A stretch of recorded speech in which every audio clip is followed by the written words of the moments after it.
Good, great. Yeah, thank you very much for the words, Marcelo. Yeah, some words to me. I'm Markus Rüb from Germany. I'm a PhD student in the last steps of my PhD. Yeah, and today I want to give you a small overview about on-device learning.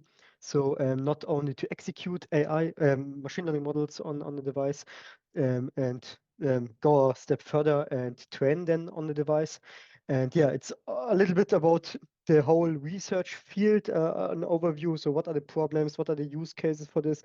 Which is, on my side, I think really important to think about this. And then what are some solutions for some of the problems in a really wide overview field.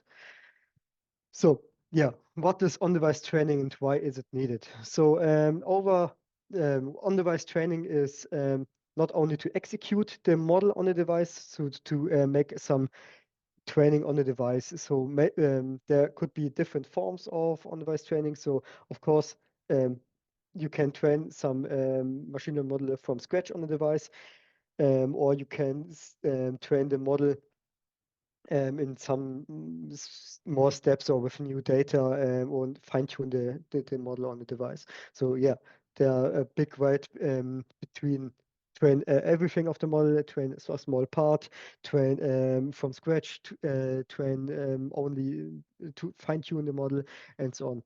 And the advantages of to train on device is first of all the privacy, and we Germans love our data where it is where you collect the data. So we doesn't like that much cloud. So for us Germans, it's really important, or it's a big topic to train really local, to train on device. But in other fields, of course, it's really important also when we look at healthcare, when we look at other fields where the privacy is really high. This could be a use case also.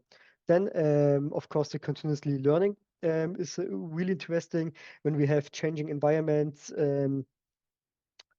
From time to time, we can react to the changing environment, and this could be a really good benefit also for the on-device training, or for the point for on-device training. It could be energy saving to train directly on device. You doesn't have to send the data on a cloud, which save energy, because communication is always important, which is more or less the same point, like that we have less communication in general. And the last point is we can have personalized models, which is, for example, interesting for medical devices where every body is a little bit different, or when it comes for to mobile applications like on a mobile phone. I know it's not really TinyML, but Edge AI, let's call it this way. It could be really interesting to have really cases where the model is personalized for the user. And yeah, so you can see there are some points, or there are some reasons why on-device training could be interesting. And there are some use cases. The applications of this could be really, really wide. So for example, we have mobile applications like a pacemaker, which is personalized for your body in the medical devices, predictive maintenance in the production when we have changing environments like winter, summer, or whatever.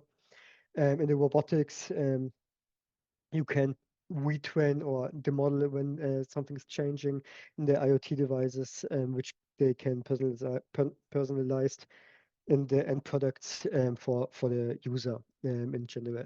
So yeah, there are a wide field of applications where TinyML in general, of course, and on-device training could be a benefit. How does the workflow look like? So the workflow is not really different from a normal model training. So of course, in the beginning, we have a model, we collect data, we have a model, we train a model, then we deploy the model. And now the more interesting part in the on-device training begins. So we need to collect new data on device, which is, could be really hard to save the data, um, to handle with the memory, then to retrain the model. some steps further, and then we need to deploy the new model and or the updated model, and the circle begins from the beginning. So yeah, it's really similar to the normal workflow. Let's get to the problems of on-device training. Of course, there are some problems which must be solved. So we all know we have really limited memory, we have limited calculation capacity, we have limited energy in some cases on embedded devices. Yeah, then we have data selection problems and catastrophic forgetting. Let's go to the data point selection. One of the problem, or what is the main problem here? So the data point selection is, of course, we could, when we have enough memory, we could save all the data we can collect and collect a lot of data. When it comes to IoT devices, we have a lot of sensors, we can collect a lot of data, but the problem is to save all the data. And the other problem is to train with all the data, and then how we make the labeling and so on. And so you can see when it comes to data on the embedded device, we have a lot of question marks, how to handle them, and yeah, what to make with them after you save them. And when you're finished with training, so what do you do with the old data, of course. And so there is some research direction which could help us with some of these problems. This is the active learning. So this is a really short overview because it's not that much in TinyML topic. It's more something that can help us. So active learning is a research topic.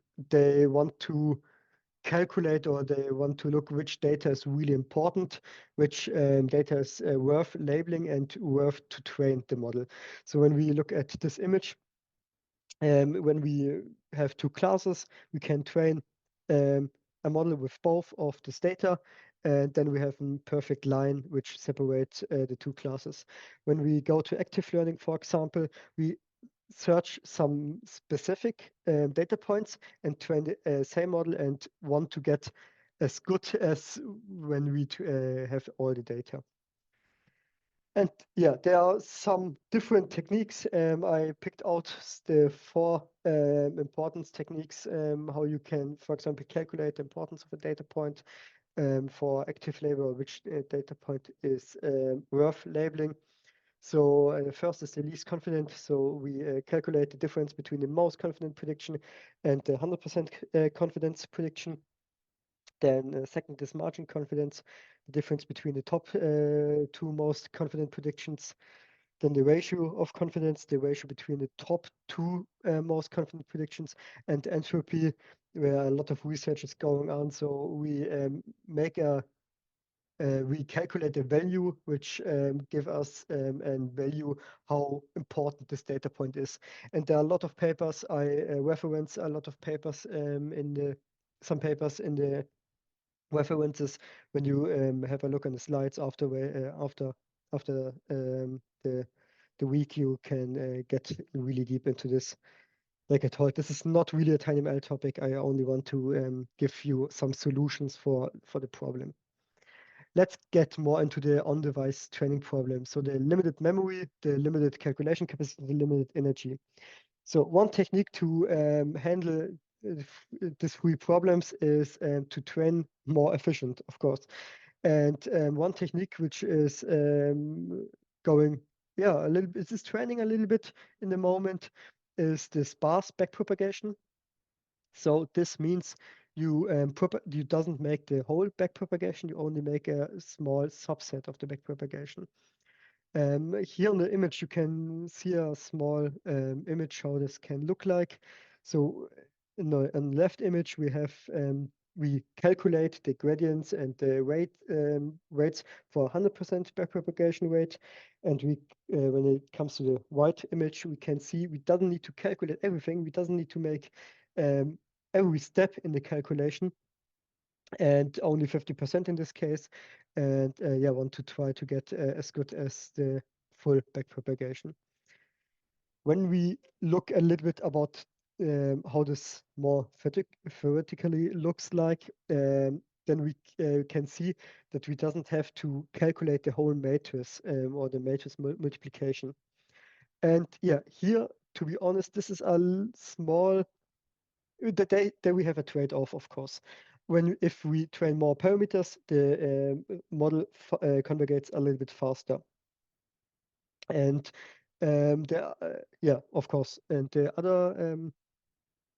other trade-off is that this only works on embedded devices which calculate the backpropagation really step by step. So on a GPU, this whole calculation doesn't make not that much sense because then we have a high grade of parallelization.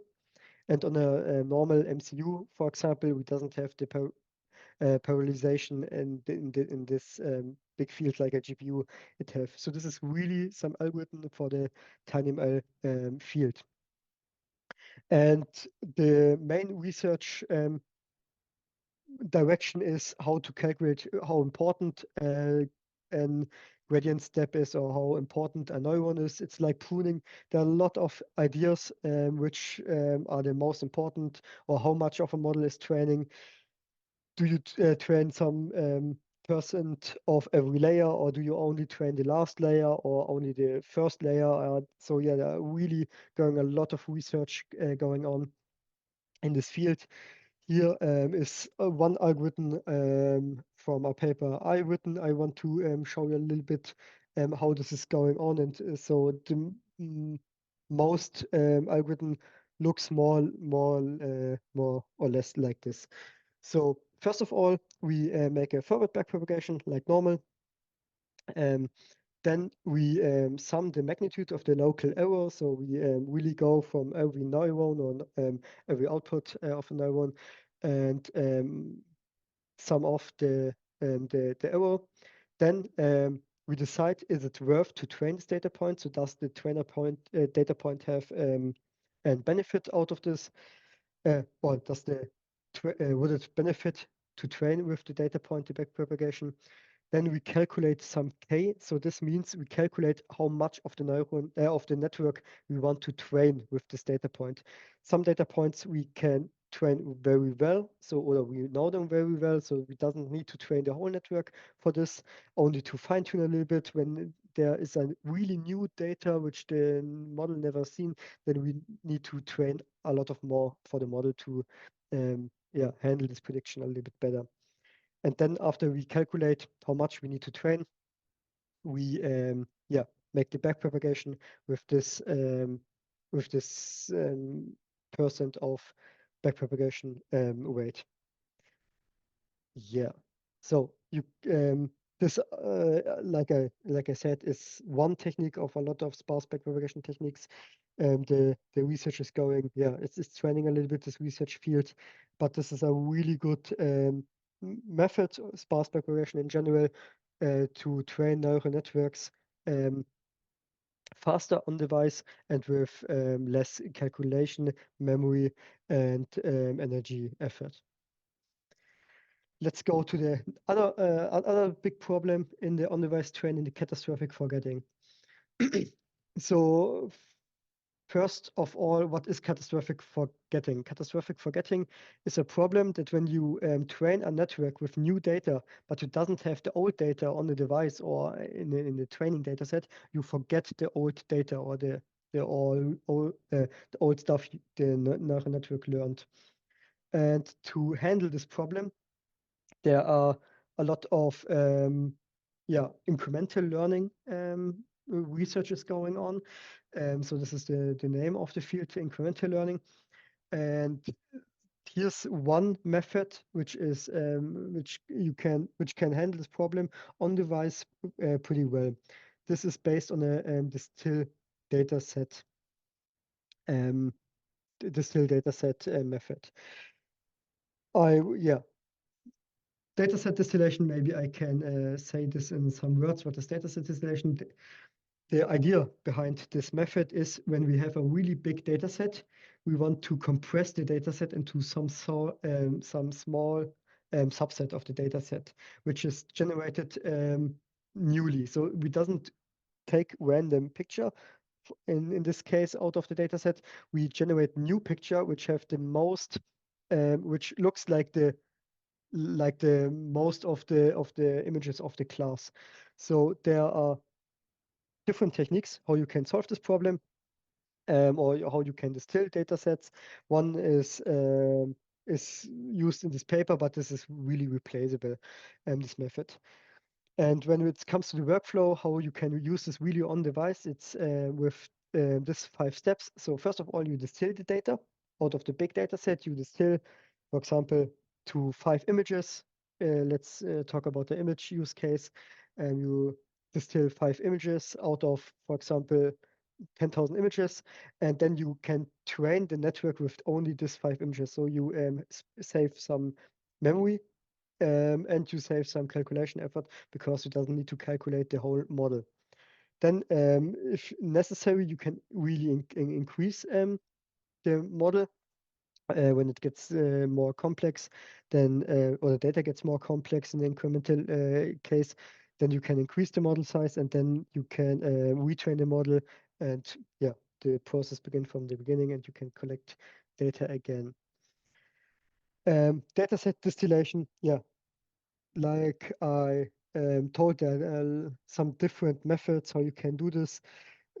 In the moment, the best method is to train the images a little bit. So you have the main architecture, which you have the architecture of the model you already trained, and then you calculate with the backpropagation from the images you want to distill, and calculate the images which are the best, or which make this more or less the same gradient like the batch of the images. This is really fast how this works in general, but I don't want to go too deep into this.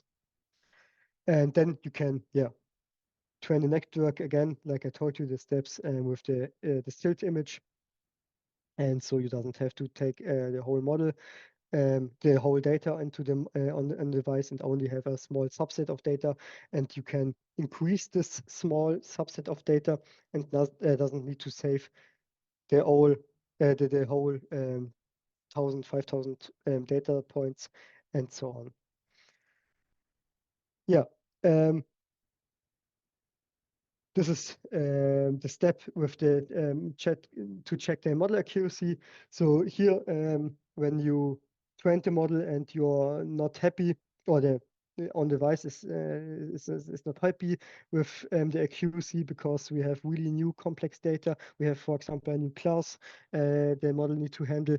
Then we can increase the model in 2 directions, more or less. So we can make it wider and add neurons to the layers, or we can make it deeper to add new layers to the model, and yeah, to make it deeper in this way. And then you can retrain the model, and fine tune the new parameters you add to the model. And when when the model gets now better, and not worse or even better than before on the test data set, then you can say, okay, now we have really a benefit out of this training step, and can going and deploy the model on device, and use this as a new production model. Yeah, this was a really short overview about the field. Here are the references, and if you have any question, feel free to ask. And yeah, this was everything. Thank you very much. Thanks a lot, Marcus. No, it's a fantastic and very, very new field. Well, I have a few questions here and from the audience. Let's start. I think that we have one here from Amhad. He asked about the continuous learning. He talked about what this means. Is the data stream or something? Yes, continuous learning and incremental learning. It's a little bit hard to separate the things really.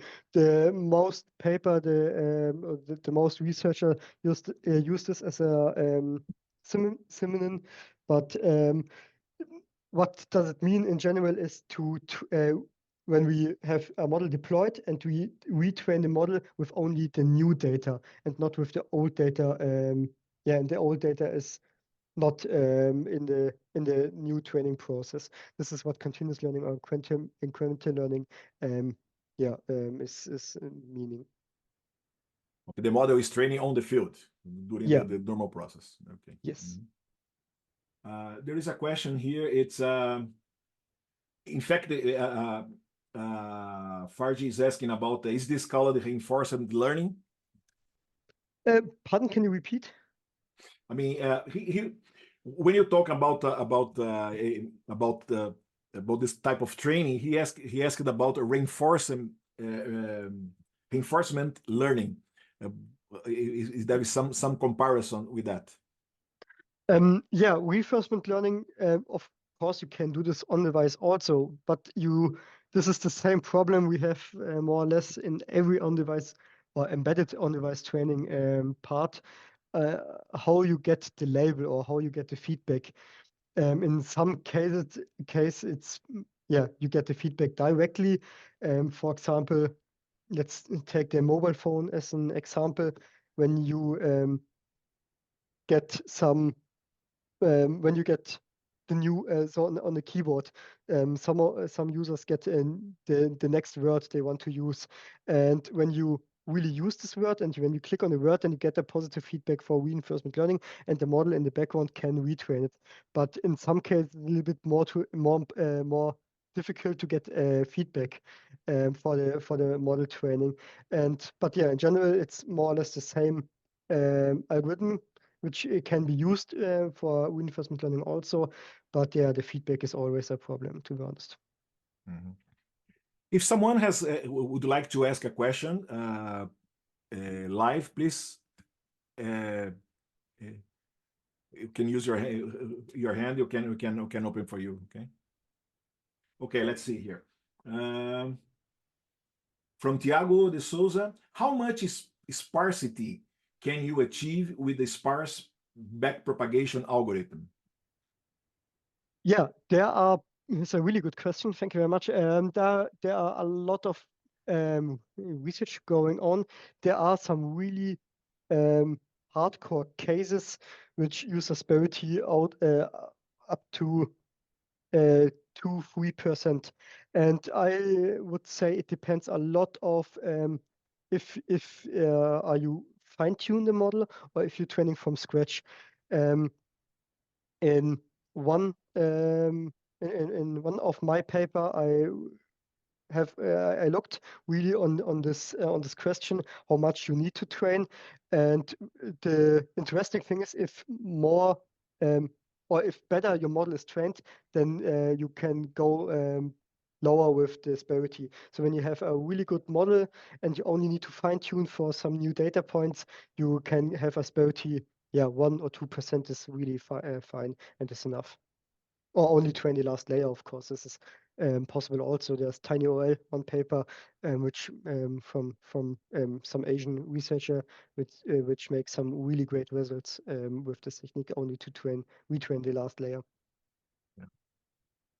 Rodrigo here would like to know if you have trained use another kind of data besides images. Yes,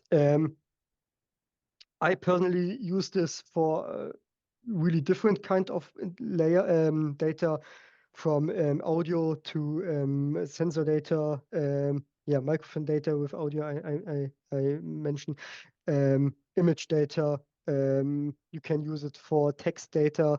You can use it for any kind of data. The backpropagation is in the most cases more or less the same, and this could be used for these techniques. And Marcos, I have a question. Have you done deploy such kind of technique in microprocessors or in embedded device? What type? Yes, yeah. If interested, I can put this on the slides when I share you this.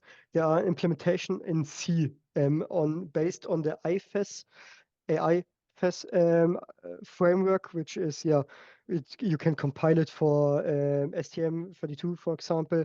You can really run it on device, and there I made some implementations of my research really for microcontrollers in C. You implemented in a ESP32, no? If I remember your paper. Yeah, Yeah. ASP32. Okay, thank you.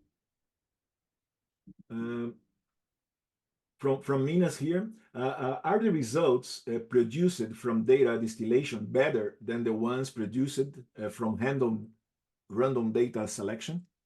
Yeah, from random, yes. The problem is that catastrophic forgetting is a really hard task, and I would say the research is really in the beginning of this problem. There are a lot of research is going on, but it's really hard. All the results are you have always a really big difference between when you have all the data and when you have only nothing or less or no data from the beginning. It's not that easy, but it's better than random, a lot of better than random. Perfect. Any other question? You can raise your hand and ask for Marcus. Use the opportunity.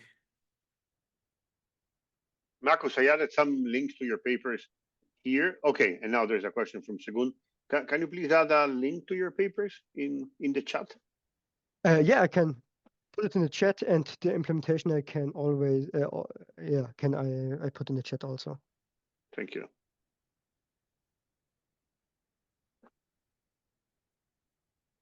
Okay. Oh, There's a question. Yeah. Hi, Marcus. Thank you so much for your talk. If I may ask, like, if you could take me through maybe one example of sparse back propagation, maybe where else could we see it as a use case? Yeah, mostly wherever you need to train or whenever you have a processor which calculate the backpropagation step by step, so not parallel, then you can always use this. And I would always recommend, to be honest, because there are a lot of calculations going on when you train a neural network which are not necessary. Some updates of some neurons are really that small that you can throw them away. This doesn't have any benefit. But yeah, so whenever you need to save some calculations and you doesn't make this parallel, or when you, for example, have not that big GPU, when you, for example, use this algorithm on a FPGA and you have your own accelerator for training, for example, then you can make a higher disparity percentage also to fasten up the training when you throw out the not necessary calculation steps. And use cases. You can everything where you need to train models are local. So when it comes to in the production, for example, when you have